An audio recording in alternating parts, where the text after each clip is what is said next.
ચાલો બધા વિદ્યાર્થીઓ, આપણે ગયા વિડીયોમાં વાત કરી હતી સાદું રૂપ આપવાની. બધાએ જોયો? Very good.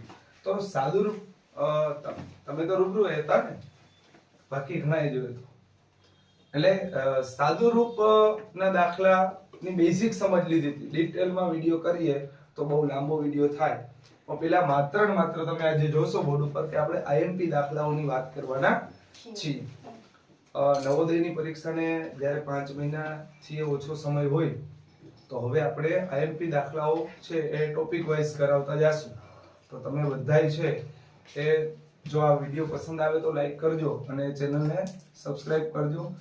પણ મિત્રો હવે આપણે આગળ જોઈએ કે આઈએમપી દાખલાઓમાં આજે સાહેબ વર્ગ અને વર્ગમૂળમાં વર્ગમૂળ જેવું તો કઈ લાગતું નથી, એટલે વર્ગ જેવું તો કઈ લાગતું નથી. તો તમે બરાબર વિચાર્યું કે વર્ગમૂળ છે, વર્ગમૂળ છે. પણ આ દાખલા તમે જો કે 56 છે એ કોઈનો વર્ગ થતો નથી. તમને બધાને 1 થી 20 ના વર્ગ આવડે કે ના આવડે? બધાને આવડે? સરસ. અને ઓછામાં ઓછા 1 થી 10 ના ઘન તો આવડવા જ જોઈએ, બરોબર છે? ચાલો 225 કોનો વર્ગ થાય? બોલો બેટા. 15 નો વર્ગ. Very good. પછી હવે કોણ બોલશે? 361 નું વર્ગમૂળ શું થાય?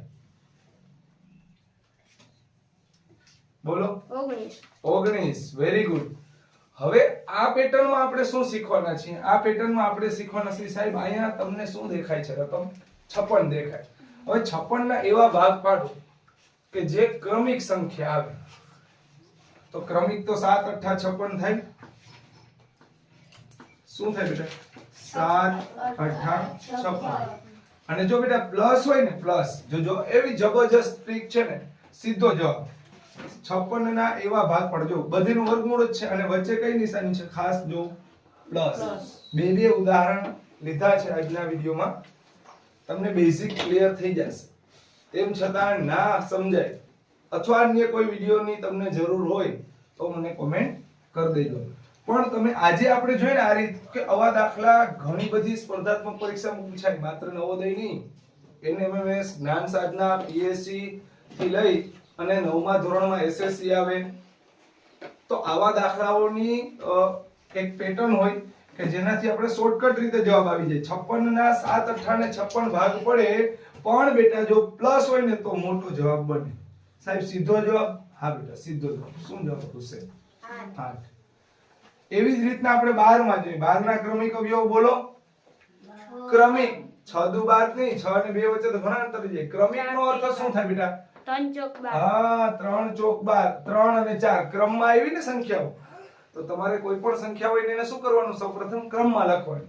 તો 12 ને ક્રમમાં લખો બેટા. તો 3 ચોક 12. સમજાય? 3 ચોક 12. પણ નિશાની શેની છે ભાઈ? પ્લસ. તો નાનકડી સંખ્યા કે મોટી સંખ્યા?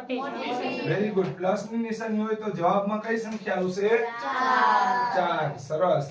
હવે આપણે સાહેબ સંખ્યા પ્લસ નહીં ને માઈનસ હોય તો સંખ્યા હોય છે તો શું કરીશું? ચાલો પણ પેલા 20 ના ભાગ તો પાડો. 20 ના ક્રમિક ભાગ પાડો. 4 25. 4 25. Very good.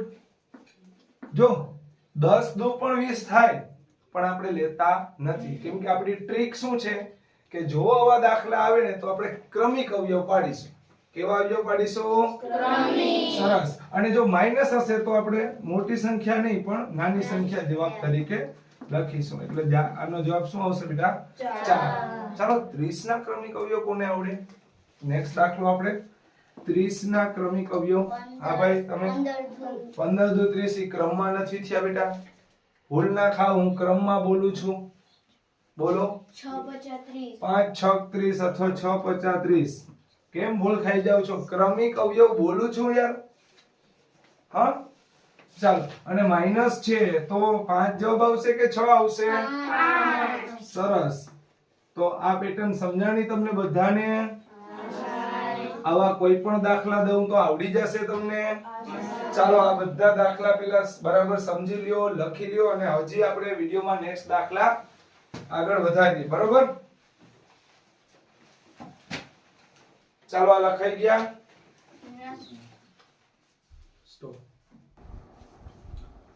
તો ચાલો આપણે હવે રીત નંબર 3 શીખવાના છે. પ્રથમ બે રીત આપણે હમણાં જોઈ ગયા, બરાબર? કે એક પ્લસ વાળી હતી અને એક માઇનસ વાળી હતી. મેં તમને અહીંયા હોમવર્કમાં દાખલા આપ્યા છે. તમારે બધાએ મને કમેન્ટમાં જવાબ આપવાનો છે કે આ દાખલાનો જવાબ તમને આવડે છે કે નહીં.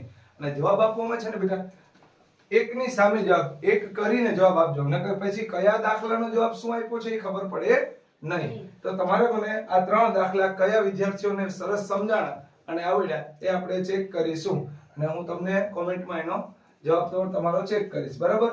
તો જેટલા વિડિયોના માધ્યમથી જોડાયેલા છે બધા વિદ્યાર્થીઓએ મને આ દાખલાનો જવાબ આપવાનો છે. આપશો ને બધા? જોઈએ કેટલાને આવડે છે, બરાબર? રીત નંબર 3 છે ને બહુ મહત્વની છે. મહત્વની છે પણ એકદમ સહેલી છે. જો તમને પ્લસ કે માઈનસ ની નિશાની ના આપે, સમજો ધ્યાનથી, આપણે અહીંયા માઈનસ અહીંયા પ્લસ, આ દાખલાની રીત સમજી ગયા ને? પણ જો બેટા તમને પ્લસ કે માઈનસ ના આપે તો તમે શું કરશો? તો કે તો સાહેબ સાવ દાખલો સહેલો થઈ જાય, જેટલા આંકડા હોય એ જ જવાબ આવે. બોલો સમજાણી વાત? ફરીથી કહું, જો વર્ગમૂળ વાળી સંખ્યા સરખી જ હોય અને એની વચ્ચે પ્લસ કે માઈનસ ની નિશાની એટલે કે વત્તા કે ઓછા ના આપે તો શું કરવાનું? તો સાહેબ દાખલો સહેલો થઈ જાય. શું થઈ જાય બેટા? આનો જવાબ કહી દો, શું આવે?